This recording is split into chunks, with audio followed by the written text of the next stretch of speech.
Hi guys, Tami Jane is here. Welcome back to my channel. Before anything else, I would like to thank you all so much for subscribing to my YouTube channel. Yung pag-support niyo sa aking YouTube, maraming salamat po sa inyo. May bago na naman akong video na gustong i-share sa inyo. Today's video, I will cook giniling. Isa to sa mga paborito kong ulam. Mag-start tayo sa mga ingredients na gagamitin ko. So first, I have onion. At sana ang aking camera ay mag-focus. And tomato. Hiniwa ko na siya. Talagang niready ko na siya para lulutuin ko na lang. Meron akong carrots at potato, patatas. And also, meron akong beef stock. Gusto ko kasi medyo masabaw yung giniling. And sometimes, okay lang din naman gamitin yung warm water. Feeling ko kasi mas nakakapagpalasa kung beef stock yung gagamitin ko. Feeling ko lang yun. And ang raisins, pasas kung tawagin sa Pilipinas. And then is my pork. Ito yung pork na gagamitin ko, ground pork. Medyo hinimay-himay ko siya kasi gusto ko pag niluto ko siya, talagang durug-durug siya. Garlic powder at ang seasoning mix. So, and also a little bit of salt. Kung napapansin nyo, wala akong pinakita sa inyo na garlic chop, yung hiniwang bawang. It's because I am going to use garlic powder. So, okay lang yon. Lapit ko na yung camera sa lutuan para makita nyo kung paano ko ginagawa step by step. At habang pinapainit ko siya, maganda yung quality ng kawali na gamit ko, so madali lang siyang mag-init. Gagamitan ko ng mantika. I forgot to mention the mantika, guys. You will use mantika sa paggisa. So, lagay natin ang mantika.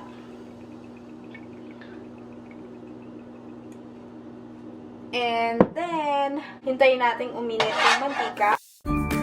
Pag mainit na siya, ang una kong ilalagay is yung sibuyas. So, yung gamit kong sibuyas is puti, but you can also use yellow or red sibuyas. Next, lalagay ko is yung kamatis. Tomato in English. Habang hinihintay natin na magluto ang kamatis, lalagay ko na ang garlic powder.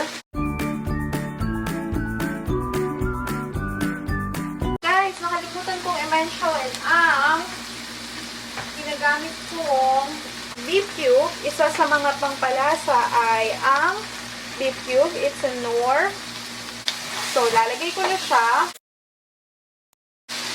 Okay, lalagay ko na ay ang pork o ground pork, giniling baboy.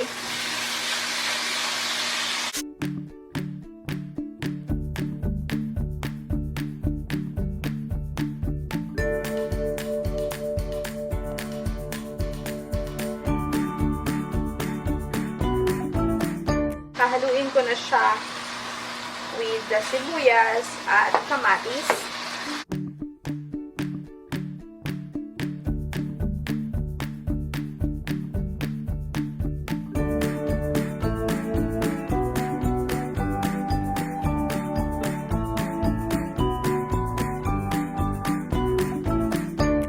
So, I'm not really gonna wait na mag-brown or maprito yung giniling dahil matagal palambutin carrots at patatas. Ilalagay ko na sila. Lalagay ko muna yung patatas.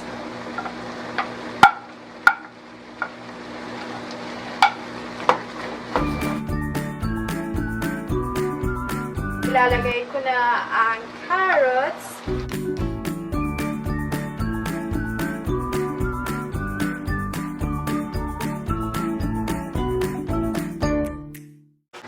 So guys, right now, pakukuluan ko yung niluluto nating giniling. At make sure na lumambot din yung patatas at carrots. So, eto na ang mga time na lalagyan na natin siya ng seasoning mix ng beef stock. I have seasoning mix here. Lalagay na natin siya.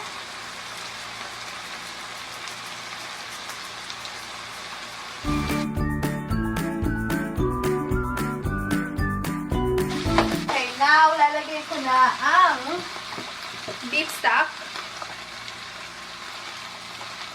Para medyo masabaw-sabaw siya.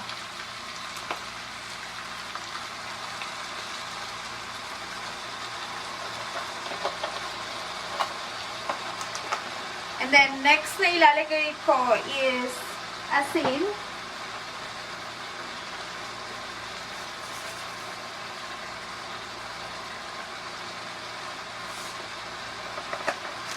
There you go.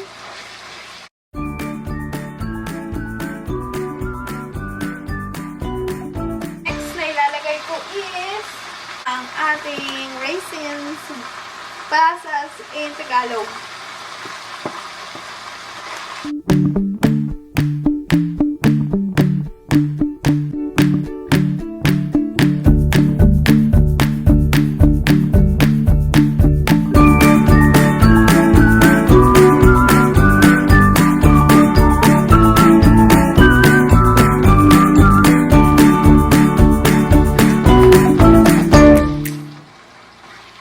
So, hinihintay ko lang siyang medyo maluto. And then, ang resulta ay isi-share ko sa inyo. I'll be right back, guys. So, luto na ang ating giniling. I am going to eat now. At maraming salamat sa inyong pag-subscribe. Thank you guys for watching and I will see you next time.